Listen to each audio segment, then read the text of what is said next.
तीन T20 मैचों की सीरीज खेली गई थी, माफ कीजिए 4 T20 मैचों की सीरीज थी वहां पर, और साउथ अफ्रीका को एक मुकाबले में तो जीत मिली, लेकिन 3-1 से भारत श्रृंखला जीत गया T20 की। लेकिन इसका सवाल ये क्या संजू सैमसन की जगह फिक्स हो जाती है,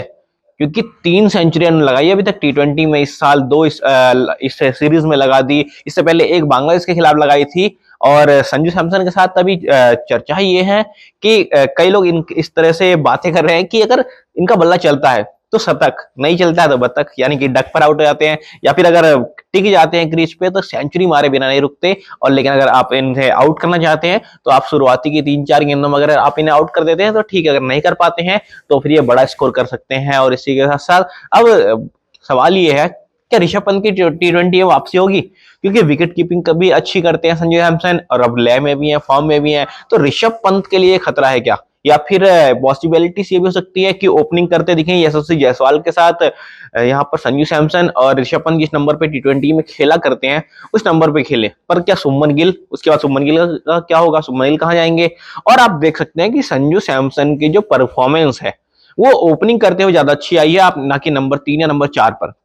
और नंबर 3 पर तो तिलक वर्मा ने भी अपनी अच्छी जगह बना दी है, क्योंकि पहले उन्होंने टीम से बोला कि मुझे नंबर 3 पे भेजिए, और उसके बाद नंबर 3 पर डोमिनेट करने लगे, क्योंकि जो सेंचुरी लगाई तिलक वर्मा ने वो भी काबिले तारीफ है।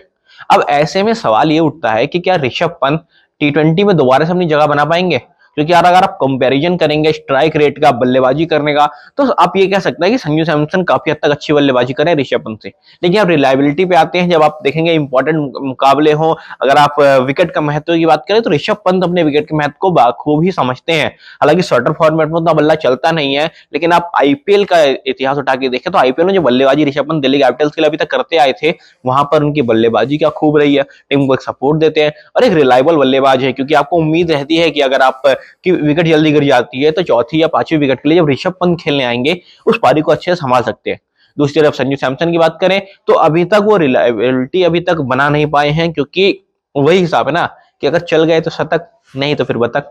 तो इसी तरीके का हिसाब रहा अभी तक संजू सैमसन का। लेकिन सवाल बड़ा होगा ये कि या ऋषभ पंत या संजू सैमसन, क्योंकि अगर सुमन गिल की तो एक जगह मानते हैं, क्योंकि उन्हें भविष्य का कैप्टन बनाने की सोच में या जाता है कि अगर हम संजू सैमसन को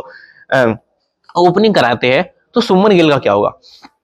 अब देखना ये होगा कि अगर संजू सैमसन लगातार ओपन करते रहते हैं तो सुमन गिल के लिए जगह बनाना मुश्किल होगा, क्योंकि यशस्वी जायसवाल वहां फिक्स बैठते हैं, उनकी परफॉर्मेंस वो कंडीशन के हिसाब से खेलते हैं। आक्रामक बल्लेबाजी कहेंगे आप आक्रामक करेंगे, डिफेंसिव की अगर टीम को जरूरत होगी डिफेंसिव करेंगे। लेकिन दिक्कत ये है कि ऋषभ पंत नंबर 4 पे खेलते हैं और संजू सैमसन नंबर 4 पर परफॉर्मेंस उतना अच्छा रहा नहीं, ओपनिंग करते समय वो अच्छी बल्लेबाजी कर सकते हैं। तो ऐसे में सुमन गिल और ऋषभ पंत के लिए भी काफी खतरा होने वाली है संजू सैमसन के फॉर्म में आना। अब अपनी राय दीजिए, अगर संजू सैमसन अपनी जगह बना लेते हैं तो किस बल्लेबाज को अपनी जगह गंवानी पड़ेगी, ऋषभ पंत होंगे या फिर शुभमन गिल। और क्या लगता है कि संजू सैमसन लंबे समय तक टीम इंडिया के मेन टीम के हिस्से रहेंगे, या फिर इस लगातार बढ़िया प्रदर्शन के बाद हम देख सकते हैं कि दोबारा संजू सैमसन को डगआउट में बैठना पड़े और ओपनिंग करते हुए शुभमन गिल के साथ यशस्वी जायसवाल दिखे, क्योंकि रोहित शर्मा तो है नहीं, विराट कोहली तो है नहीं। और नंबर 3 पर या तो संजू सैमसन खेलते हुए देख सकते हैं, जिस तरह से कई बार हमने आईपीएल में खेलते हुए देखा है, और नंबर 4 पर दोबारा से ऋषभ पंत वापसी करेंगे। अपनी राय दीजिएगा कमेंट सेक्शन में इसके बारे में। तब तक के लिए धन्यवाद।